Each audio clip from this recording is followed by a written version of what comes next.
Viver, por Júlio J. Golin. Palestra realizada no 10º Seminário da Associação Azul de Pesquisas e Estudos da Mente, na Pousada do Rio Quente, em Goiânia, em julho de 1996. Se você está ouvindo ou lendo este resumo, é porque está vivo e procura conhecimento. Mas por que procura conhecimento? Em minha opinião, é porque necessitamos evoluir, mas faz parte do projeto humano. Sabemos que quem se predispõe já estará aprendendo, mesmo que discorde do ver ou ouvir. O verdadeiro aprendizado começa no estar aberto. Lembrando-se que nossos mestres no aprendizado são crianças e que um dia já fomos estes mestres. Elas entram em contato com o novo, sempre desarmadas, olham, escutam e tocam tudo sempre muito atenciosas e humildes. Sabemos que o mundo é muito simples e é constituído de coisas mais simples ainda, sendo compreensível a todos os seres humanos. Evidentemente, atendemos às necessidades de cada um, e isto só é possível quando limitamos nosso sistema de crenças e, por isso, acabamos complicando as coisas do mundo. Pela nossa experiência, sabemos que quando queremos algo muito intensamente, vamos consegui-lo, e quando procuramos, achamos. Por isto, continuamos buscando os segredos do universo e também o do nosso universo interior. Estamos desenvolvendo algumas habilidades através do dom ou de outras práticas que acreditamos ajudarem nosso desenvolvimento, pois pretendemos chegar lá e, com certeza, chegaremos. Sabemos também que, para penetrar nos conhecimentos além desse plano, temos que desenvolver uma nova percepção muito diferente da visão produzida pelos olhos, e que, para nos livrarmos dos limites desse plano, precisamos de outros tipos de sentidos diferentes dos 5 que normalmente utilizamos. Isso nós temos certeza ser possível, pois, em nossas buscas e práticas meditativas, tivemos a oportunidade de comprovar com algum tipo de experiência e, por isso, continuamos nessa busca. Se buscarmos a forma de perceber a realidade como ela é, ficaremos sempre limitados ao sistema de crenças formado pelas ilusões dos 5 sentidos. Se quisermos acelerar este processo, quando algo não nos parece belo, devemos procurar onde está o feio em nossos próprios limites e procurar eliminá-lo. Porque, ao eliminá-lo de nossos limites, o mundo se apresentará com toda a sua pureza e beleza.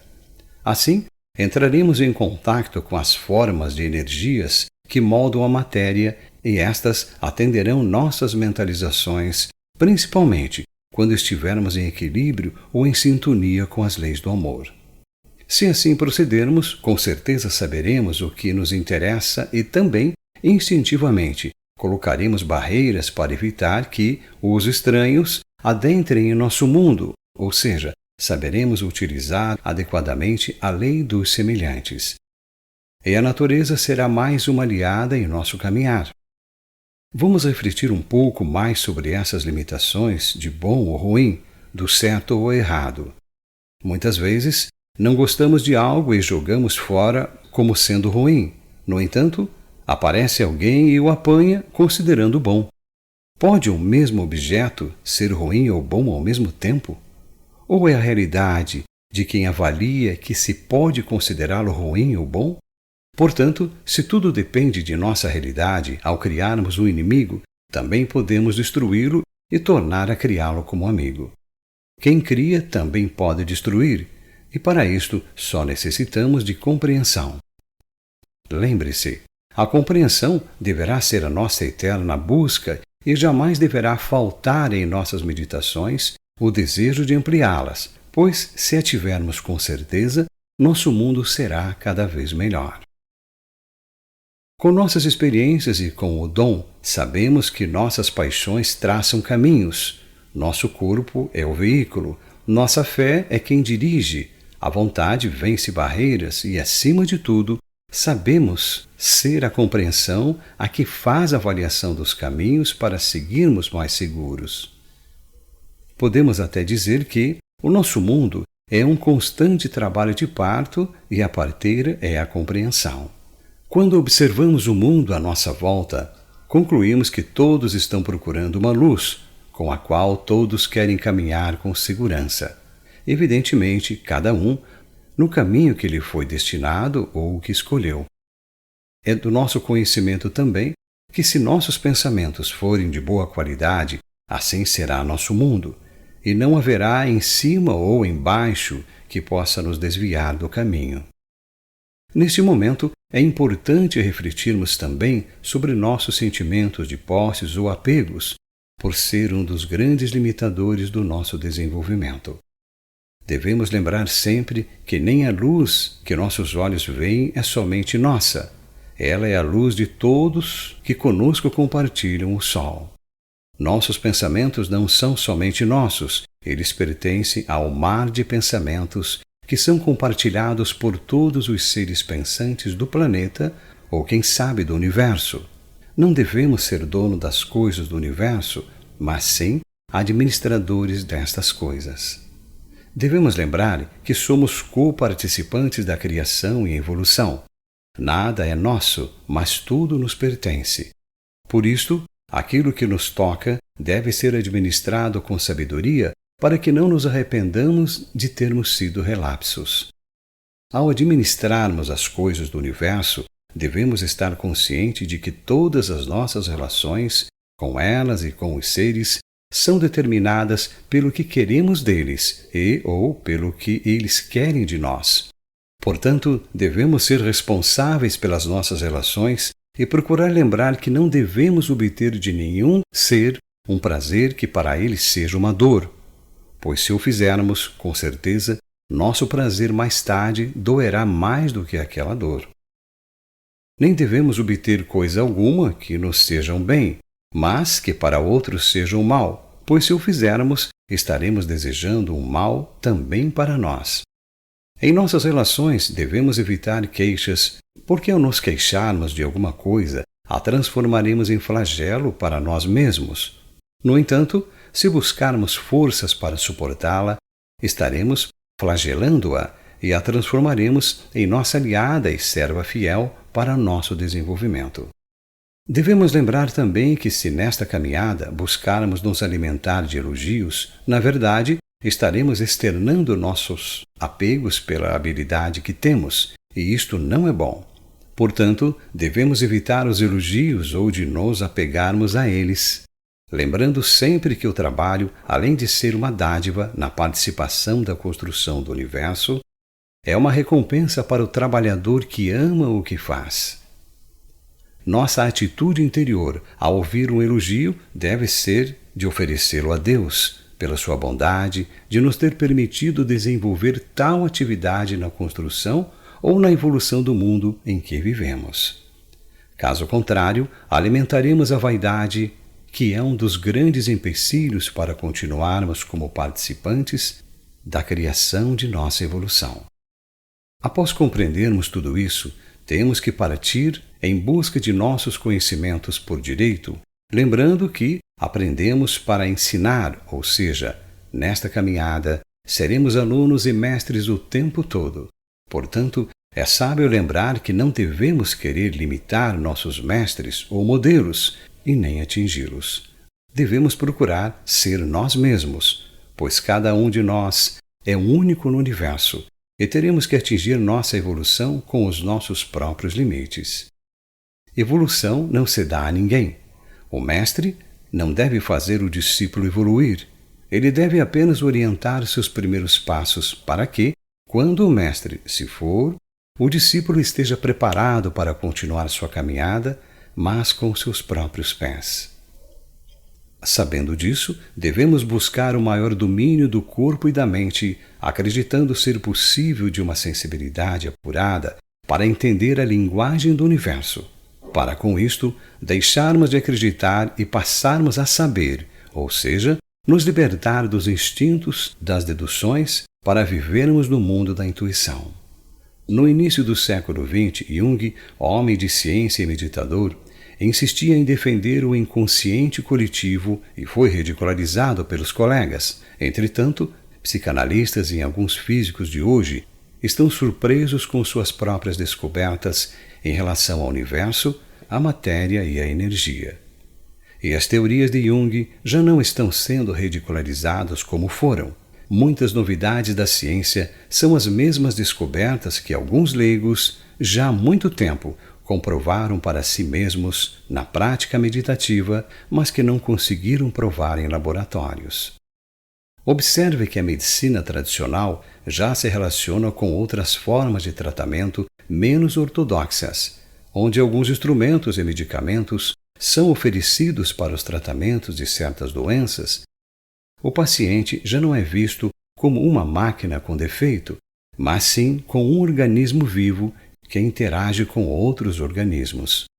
A medicina alternativa já é uma realidade no mundo da ciência e, com certeza, se tornará mais importante a cada dia que passa. As novas teorias da física nos levam a pensar em nós como parte da realidade observável e não somente como observadores. Já sabemos que não adianta tratar as doenças como sendo exclusivamente físicas ou mentais, pois tudo está interligado.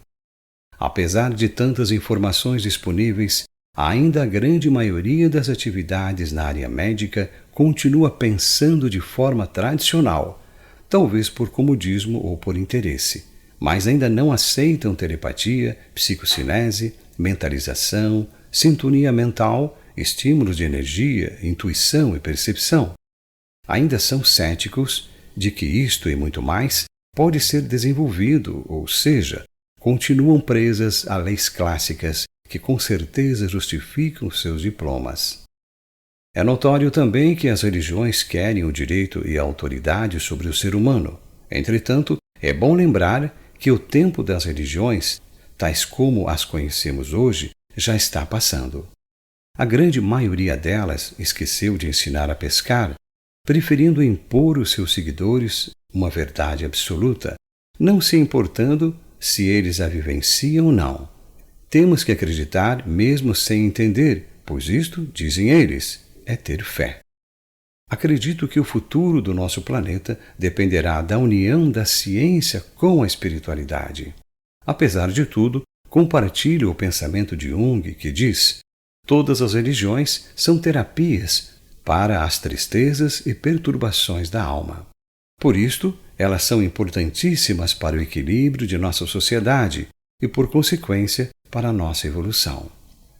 Resumindo, podemos dizer que o que temos dos dogmas e das leis clássicas já passou.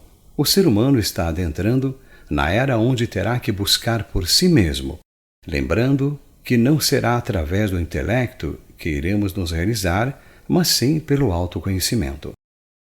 Observe que quando você pede uma mesma informação a várias pessoas e tem respostas diferentes, só tem uma forma de saber a verdade, é verificar você mesmo. Devemos ter claro em nossa mente: não temos que acreditar cegamente em nada, mas temos a obrigação de ir atrás de tudo que nos produz inquietação. Pelas nossas experiências meditativas, com certeza, já estamos conscientes de que não somos nossos pensamentos, pois continuamos existindo mesmo sem pensar. As sensações físicas produzidas também podem ser silenciadas e, mesmo assim, continuamos existindo. Portanto, existe algo em nós que gera o pensamento, os sentimentos, as emoções e algumas sensações.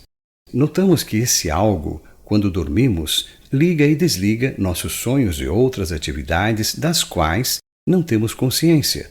Portanto, existe, por trás da consciência, algo que liga e desliga consciente ou inconsciente. E o que nunca desliga é o que somos, ou seja, o nosso eu. Na medida em que buscamos compreender um pouco mais desse nosso eu, o mundo começará a tornar-se um pouco mais claro e passará a ter significado mais definido. Tem um ditado que diz: tal é a fonte, assim é a correnteza. Portanto, lembre-se, nossa fonte é o eu e o mundo a correnteza. Se assim pensarmos, Quanto mais conhecermos a fonte, mais conheceremos a corrente. Na medida em que nos envolvemos cada vez mais com o nosso mundo interior, o nosso desejo de saber as verdades se intensifica e, com certeza, todo o universo inicia uma conspiração para que estes desejos se realizem. No entanto, temos que ter em mente que estamos ou estaremos conhecendo as verdades de forma compatível com nossos sistemas de crenças, que são individuais. Alguém poderia questionar: as verdades não são únicas? Mas são únicas, mas adaptáveis à realidade de cada um de nós. Pode-se dizer que a semente da verdade estará em todos os seres e em todas as coisas.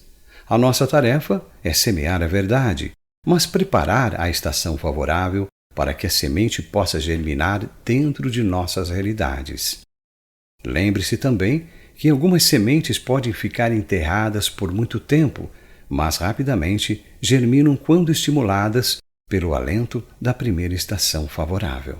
Devemos manter em mente que as verdades estão onde elas foram postas e não podemos esperar que venham até onde estamos. Precisamos procurar para encontrá-las e com certeza terão o nosso próprio tamanho.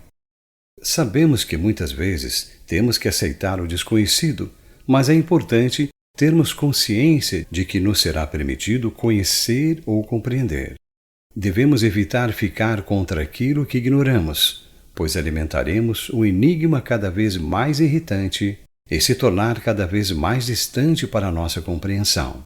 Um dos enigmas mais fortes para a humanidade tem sido a vida e a morte. Enquanto vivos, temos encontrado dificuldade de compreendê-las e dispomos de poucas informações que nos proporcionam segurança e tranquilidade para vivermos de forma mais plena e, por consequência, realizadas em nossa sociedade. Numa forma simplista, costumamos dizer que a vida alimenta e propaga-se pela morte. Ouve-se também que o fraco é alimento do forte, mas devemos observar que o forte também é alimento do fraco. Neste momento, é importante fazermos algumas reflexões nos perguntando: quem é forte? Quem é fraco? Lembre-se, só a natureza é forte, tudo o mais é fraco e obedece às suas leis. Viajamos humildemente pelas correntezas da vida e da morte. Sabemos que, sobre a morte, nada podemos fazer por nossos semelhantes, a não ser ensinar como já fizemos ou estamos fazendo, para nos livrar de bloqueios que nos impediam de viver e crescer. Sobre o assunto morte, devemos acender um farol interno e evitar chamar os outros para que o vejam. Devemos deixar que aqueles que necessitam de luz a busquem, pois não precisarão de convites. Os semelhantes se atraem e os complementares, com certeza, interagirão. Cada um de nós só pode ajudar outros a caminharem por onde já caminhamos, ou seja, só levarmos até onde já fomos. Assim como para bem guiar, alguém precisa ser bem guiado. Também, em nossos meios, muitas vezes ouviremos: leva-nos pelo caminho. Entretanto, pouquíssimas vezes ouviremos: por favor, indique-nos o caminho. Isto só ocorre porque nossa cultura tende a nos tornar dependentes de alguém ou de alguma coisa.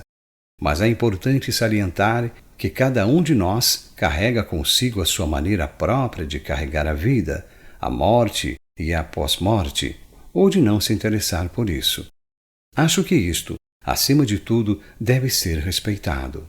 Por outro lado, sei também que não se pode ser um empecilho para que juntos façamos algumas reflexões sobre esses assuntos, os quais são fundamentais para acelerar nosso crescimento de forma mais equilibrada. Ou seja, se buscamos eliminar medos, bloqueios ou sofrimentos, o nosso caminhar com certeza será muito melhor. É comum em nossa sociedade ouvirmos alguns questionamentos sobre o início e o fim desta caminhada. Eis as mais importantes ao meu ver. Tudo acaba com a morte. Nossa caminhada continua após a morte. Com a morte será o fim? E o que fica na cultura são as boas ou más ações? Será que é aquilo que experimentamos em algumas meditações ou sonhos é real? Será que a evolução das espécies se dá no plano espiritual? Existe a reencarnação? Como e onde se dá a primeira encarnação? Como e quando será a última reencarnação? Com a morte, o que fica? A mente, o espírito ou a alma? Pode haver evolução, estagnação ou só evolução? O que é Satanás? Ele é filho de Deus, não vai evoluir? O que são os espíritos imundos? São eles filhos do amor que evoluíram? Não terão mais chances de evoluir? Independente das formas de pensar ou dos questionamentos que possamos fazer, a grande maioria se recusa a refletir naturalmente sobre o assunto morte e pós-morte. Mas cedo ou tarde, todos nós teremos que enfrentar de forma inevitável o assunto à revelia de egoísmos pessoais no tocante ao perder da posse de nossa vida ou da vida de nossos entes queridos. A falta de compreensão para com as separações necessárias ao crescimento e desenvolvimento pessoal e ou do universo faz com que muitos de nós soframos, ou façamos sofrer, destruindo a vida ou parte dela de forma desnecessária. Precisamos lembrar que a morte é uma das poucas coisas absolutas que temos em nossa atual vivência física. Podemos nos preparar e evitar sofrimentos desnecessários, ou nos acomodar e, nos momentos dos fatos, iremos lastimar ou sofrer por não estarmos preparados. Se a humanidade como um todo está sempre aprendendo a cada dia, também nós podemos aprender tal consciência e continuar nossas buscas. E assim estaremos cumprindo nossa tarefa pessoal, que é de nos aperfeiçoarmos em todos os sentidos. Se assim pensarmos em convicção de que toda reflexão sadia vale a pena, além de permanecermos abertos para a diversidade de visões, poderemos continuar melhorando nossos paradigmas sobre a morte e para tal, analisar com mais detalhes alguns pontos de vistas defendidos por grupos religiosos ou místicos. Hipótese espiritualista. Quando alguém morre, na realidade, apenas seu corpo físico morre. Sua consciência parte para uma dimensão espiritual e passa a fazer parte da consciência extrafísica. Afirmo que durante este intervalo, em forma espiritual, continuamos aprendendo ou ensinando naturalmente como se estivesse na Terra, porém com corpos mais sutis ou nos níveis compatíveis com a evolução do ser desencarnado. Retornaremos à Terra após algum tempo para dar continuidade à nossa evolução, e o processo se repetirá até nossa iluminação. Para os que defendem esta hipótese, poucos nos explicam sobre a primeira encarnação, como ela se processa e onde encontramos pessoas vivendo-a. Hipótese cristã. Ao morrer, tudo morre e a energia vital retorna à vida geradora. Nossa alma ficaria aguardando o julgamento final. Dependendo de nossas ações, ela terá seu destino. Eventualmente, nossa alma, se bem comportada em vida, poderá ser merecedora antecipadamente do convívio do reino celeste, ou aguardaremos na inconsciência do dia do juízo. Os que pensam assim consideram 3 hipóteses para nossa alma: ou vamos para o reino celeste, ou para o paraíso, ou ao fogo eterno. Nesta hipótese, a reabilitação, se possível, se dará no paraíso. No caso de condenação, o destino será o inferno, sem chances de recuperação. Consideram que temos uma única chance de passarmos por este planeta. Místicos modernos. Para os místicos modernos, o lugar para onde vamos após a morte é compatível com o nível de energia que desenvolvemos enquanto vivemos. Assim, continuaremos com nossas atividades no mundo espiritual, juntamente com especialistas no nosso nível energético de desenvolvimento. Mas acreditam que, após um período nesse nível, retornaremos à vida para que a evolução se processe. Porém, não obrigatoriamente na Terra, o que somos oriundos de outros planetas ou galáxias. Para este grupo, a evolução das espécies se dá no plano espiritual. Para a minoria, ao morrermos, tudo acaba, e só continuamos existindo, refletindo nas boas ou más ações que praticamos junto às pessoas com as quais convivemos em seus herdeiros. E a morte para eles é o ponto final. Vivemos eternamente nas memórias hereditárias. Somos originários do acaso e defendem a teoria de Darwin. Para os Jungs tradicionais, na junção das mentes protozoárias do óvulo com o espermatozoide, forma-se uma mente multicelular e, neste momento, uma alma, com uma mente em 3 níveis: o de recepção, a egocêntrica e a espiritual, que se acoplam iniciando uma evolução com manifestação da alma. Como consequência, admitem que a morte, a alma e a mente tríplice juntas desacoplam, sendo que a mente fica no comando e a alma, em estado latente, aguardará um novo acoplamento para poder se manifestar. Para este grupo, a mente desacoplada do corpo pode influenciar mentes acopladas, podem sintonizar-se com elas e buscar informações. As mentes desacopladas só podem acoplar-se novamente se encontrarem uma formação física adequada para sua evolução. Isso ocorre também associado a níveis animais e vice-versa. Para este grupo, a evolução das espécies se dá no plano mental.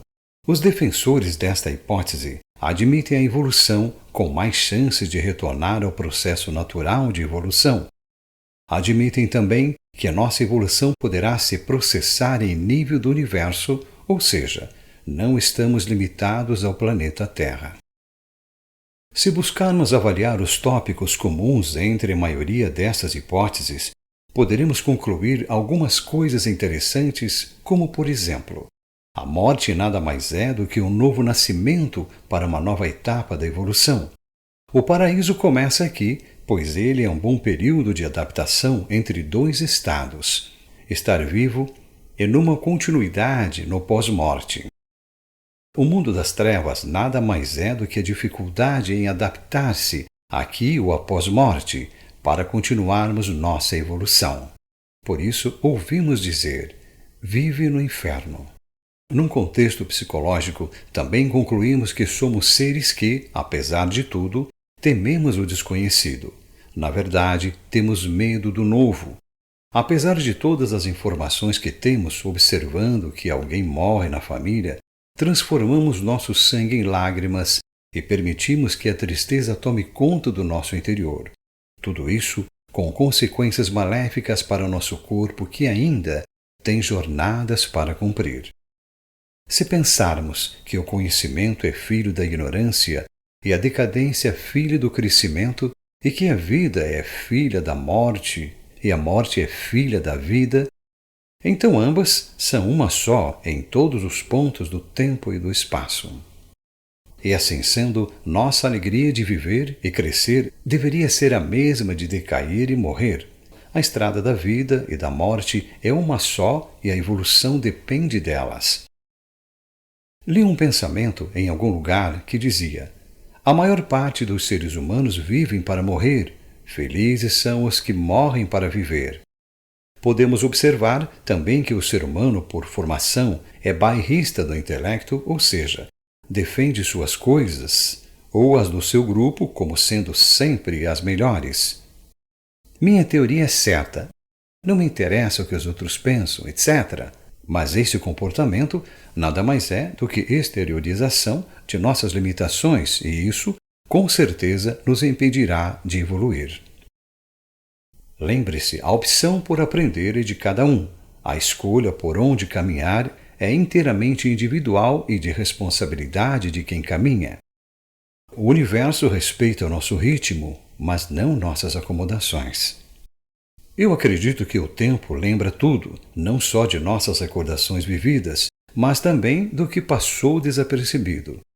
No tempo não há esquecimento e tudo é guardado na memória do tempo, ficando gravado sobre as coisas do espaço. E, com certeza, um dia voltarão a relacionar-se. Acredito também que a lei do tempo é a repetição. Portanto, quando ocorrerem situações desagradáveis, ao invés de reclamarmos, deveríamos nos perguntar: o que deixei de fazer ou onde contrariei as leis do universo? Penso que, na vida como a morte, na terra ou além da terra, jamais estaremos sós, mas em companhia de seres e coisas que participarão de nossas vidas e de nossas mortes, assim como participaremos de suas vidas e de suas mortes. Lembre-se, o raio jamais feriria a árvore se esta não o atraísse. A árvore é tão responsável quanto o raio na sua destruição. Pensando assim, concluiremos que é o ser humano quem convida suas próprias calamidades e depois protesta contra os hóspedes importunos por se haver esquecido de quando e como os convidou. Acho também que nada existe no tempo e no espaço que seja acidental. Todas as coisas são ordenadas pela natureza, que nada erra e nada esquece. Podemos admitir que aquilo que uma vez ocorre no tempo está fadado a tornar a ocorrer, observando que, no caso do ser humano, esses intervalos de tempo podem ser longos e breves, dependendo do desejo de cada um e da vontade de repetir.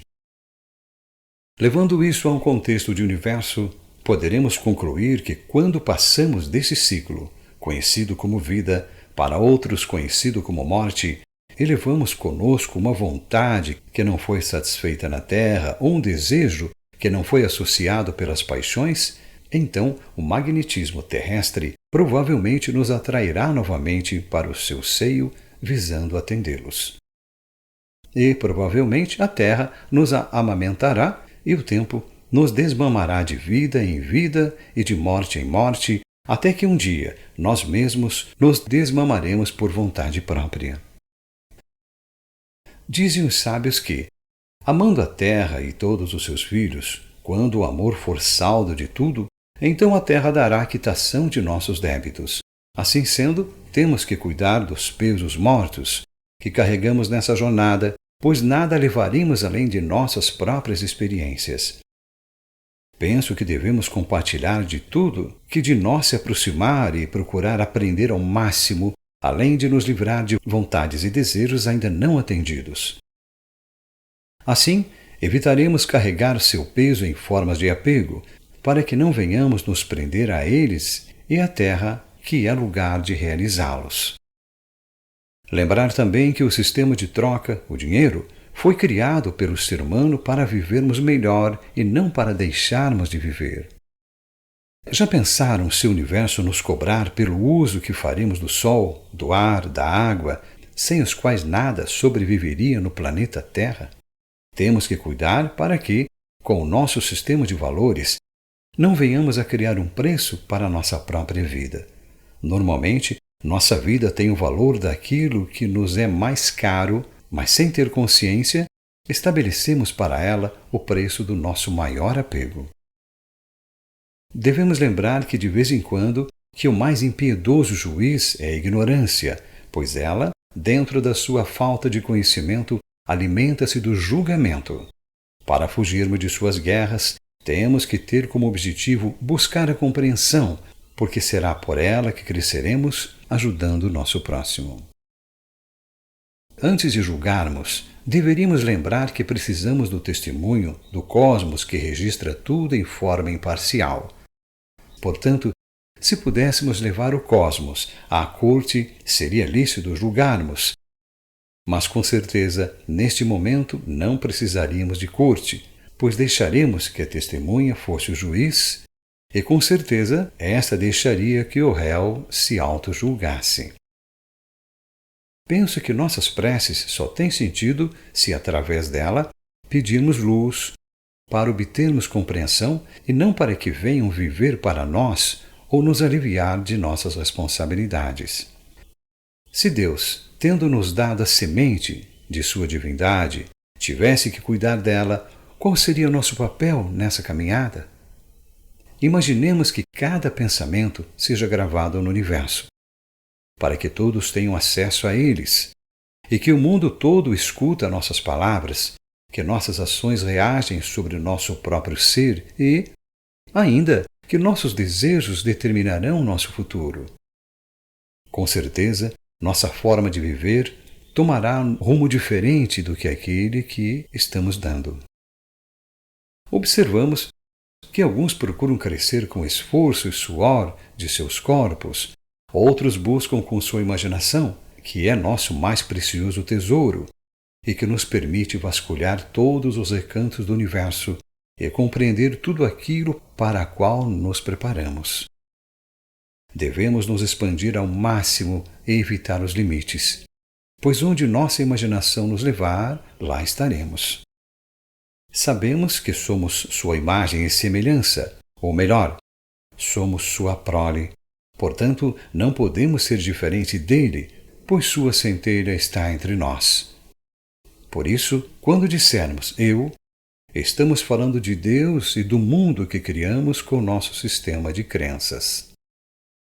Por isto é que devemos buscar sempre ampliar nosso sistema de crenças, refletindo ou meditando sobre os ensinamentos que nos foram legados para acelerarmos nossa evolução. Alguns ensinamentos que considero importante. Observar e respeitar tudo, aprendendo ao máximo. Dizer nossa opinião sem discuti-la. Ensinar apenas a quem quer aprender. Buscar sempre o caminho do centro, que representa o equilíbrio, lembrando que pode haver um caminho melhor. Se precisar, seguir temporariamente junto ao caminhante só se for para ajudá-lo. Manter uma boa saúde, respeitando limites do corpo. Evitar mostrar suas habilidades incomuns, caso contrário, a vaidade será inevitável. Falar pouco e ouvir muito, lembrando que omitir não é mentir. Utilizar a intuição, pois é o que buscamos desenvolver. Aprender a jogar o jogo do bom e do melhor, que pode ser jogado em qualquer situação. Pergunte-se: isto é bom? Se sim, pergunte-se: tem algo melhor? Se sim, então o faça. Substituir a preguiça pela atividade, buscar a troca do crer pelo saber. O falar é, na melhor das hipóteses, uma mentira honesta. O silêncio é, no pior dos casos, uma verdade nua. Não colocar amor onde houver ódio, mas livrar-se do ódio. Não odiar não significa amor. O amor é a força ativa. O amor é a principal lei do universo. Vivemos para aprender a amar, amamos para aprender a viver e é tudo o que nos será cobrado. Lembrar que não há outro amor possível, senão o amor por si próprio. O amor não se empresta, nem pode ser emprestado. O amor não compra nem vende, mas quando se dá, dá-se por inteiro. Como um poderoso rio que se esvazia no mar e é reabastecido por este, assim devemos nos esvaziar no amor para que sejamos reabastecidos no amor. No amor não pode haver graduações, ou ele deixará de ser. Quando se diz que o amor é cego, na verdade dizemos que é máxima sua visão de compreensão. O amor é seiva da vida, mas o amor, tal como sangue, não pode encontrar obstáculos para circular. Sempre que o sangue for reprimido, ele se tornará uma ameaça. Por isso, lembre-se que o ódio e o amor reprimido, ele é um poderoso veneno tanto para quem odeia quanto para quem é odiado. Não conheceremos a alegria do amor enquanto houver ódio em nosso interior. Quando odiamos alguém ou alguma coisa, em verdade, odiamos a nós mesmos. Quando amamos alguém ou alguma coisa, na verdade, somente estamos amando a nós mesmos. Lembre-se, o amor não é virtude, o amor é uma necessidade. Lembramos também que não se pede contas ao amor, pois o amor não precisa de contas, ele se basta por si. Sabemos também que devemos buscar energia na fonte e evitar a vampirização, bem como nos livrar de baixas vibrações. Se soubermos canalizar as forças do universo que estão à nossa disposição, nosso sucesso será inevitável, tudo que tocarmos prosperará, pois faremos parte dos arquitetos do universo.